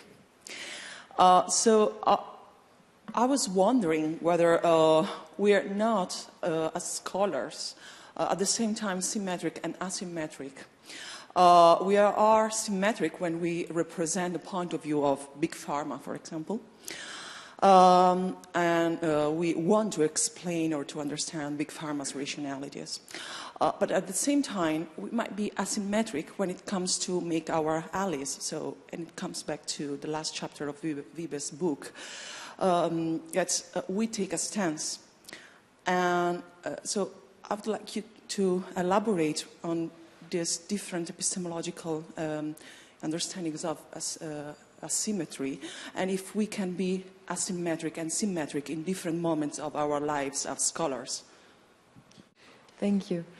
I'm an anthropologist working with ethnography and STS, so I was really intrigued by the whole discussion on case studies and generalizations.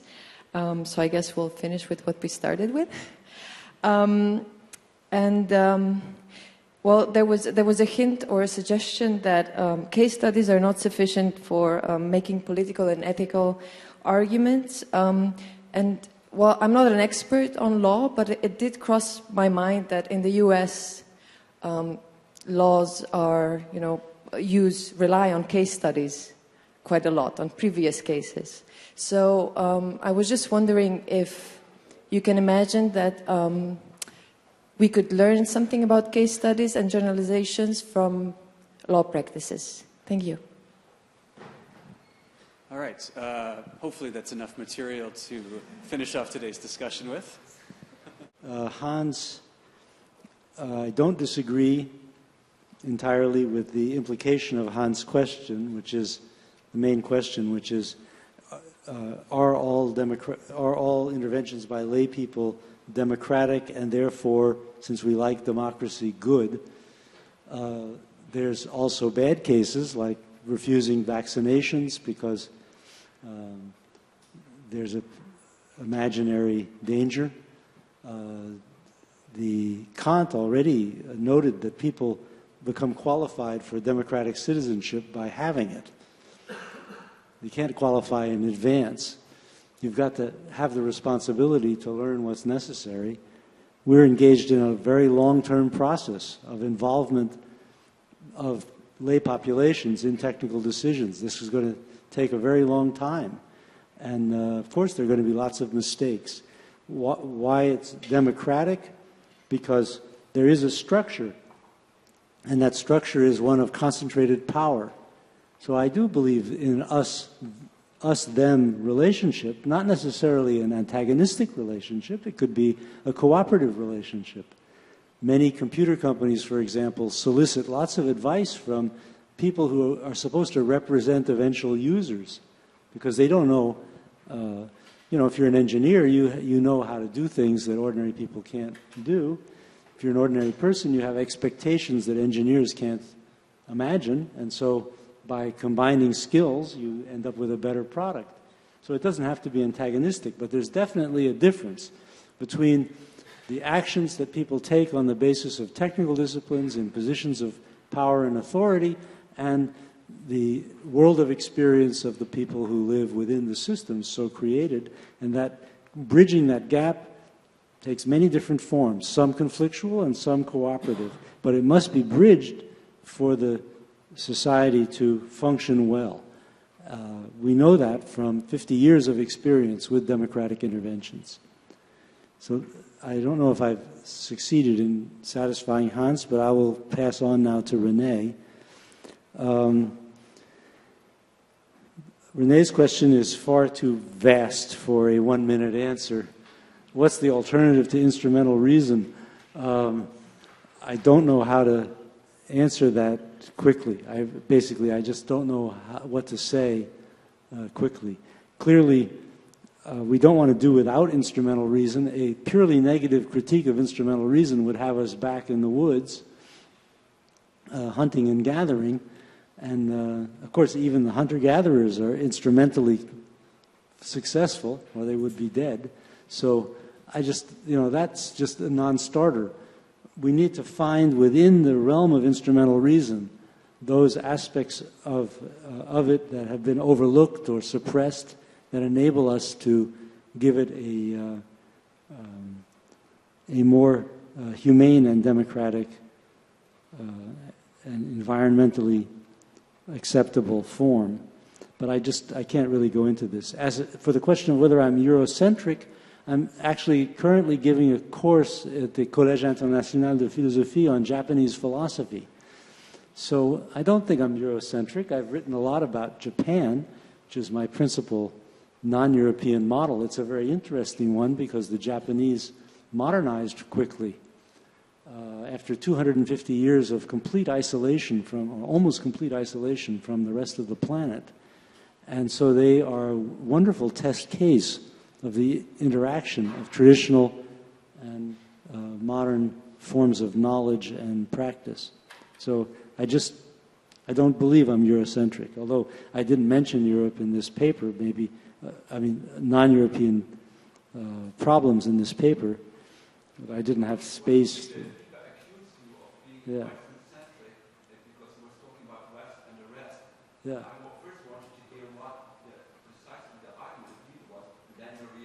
I see. I've reacted before he could explain himself. Sorry. I'm trying to go through the list here. Annalise talked about whether we can be both symmetrical and asymmetrical. Yes, of course, we have to be. The stance of the symmetrical stance is an analytic stance. It's not I don't think it can be an existential position. If you made it into an existential position and you intended to go through life treating everything symmetrically, where would you be? You wouldn't exist. Yeah, so we need to be able to move between these different positions, the scientific and existential. Tanya's question about the legal system, I know very little about the legal system. I try personally to avoid it as much as I can. Cases in the legal system are treated as precedents, and precedents have a normative force. And so this is really quite different from cases in STS, which are simply matters of fact. They're not intended to... the fact that someone is successful, say, in your case history, in imposing their views or their design should not have the normative force.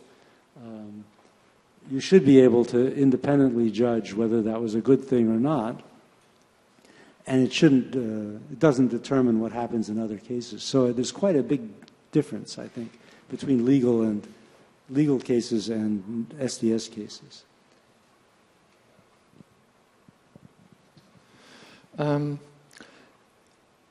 I agree with, though Hans didn't use that word, that the way that I depicted the split between my empirical life being symmetrical and then taking a normative stance is extremely naive. Yeah, I agree. I can reveal another naivety. I'm not constantly, when I'm writing, I'm not constantly reminding the reader that everything that I try to present as a solid finding of research is actually socially constructed. So, yeah, I plead guilty to quite rhetorically and consciously building an argument. And part of building that argument is making that split.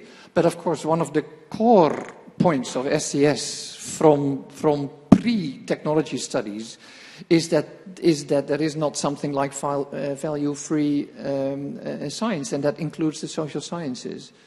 So I agree there, but it's a conscious choice, which also addresses Annelie's point, and I would respond the same way that Andrew responded. Yes, the life of a researcher is a constant juggling of taking symmetric positions and asymmetric positions.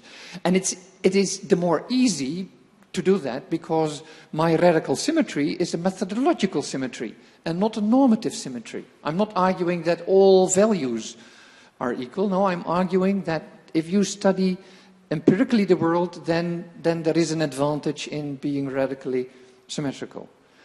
And on Voltaire, well, that exactly proves my point. He had another normative system to make his normative statements, and he didn't need the Bible. That was exactly the point that I wanted to make, but I didn't elaborate it enough. To René, I have been flippant. I don't think I actually did say that Andrew is Western-centric. What I try to say is that the way that the chapter is formulated, it doesn't enough give the possibility to also include questions about the non-West. Partly by just not talking about it, but also by not including and elaborating the symmetry principle, and partly by casting modernization as such a sort of big evil that needs to be criticized.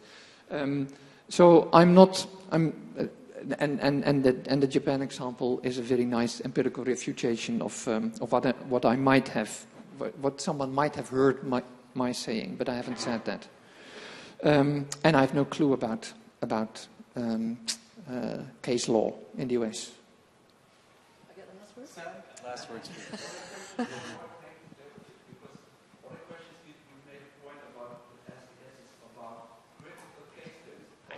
I only have a very flippant. I think that I'm not going to play the demarcation criterion game there. I think there are bad case studies and good case studies, and all the good case studies are critical, and probably you have a meaning of critical with a capital C that I don't have. So for me, it's a non-discussion. I'm sorry.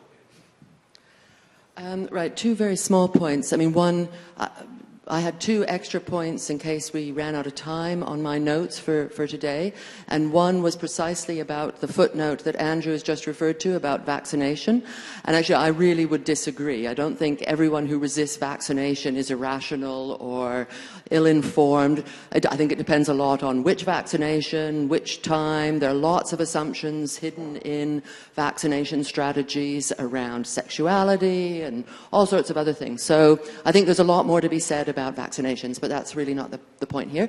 The other thing, I mean, I think the other questions that have been raised were largely directed at Wiebe and Andrew, and they've already addressed them. I'm still stuck on Schelling's question.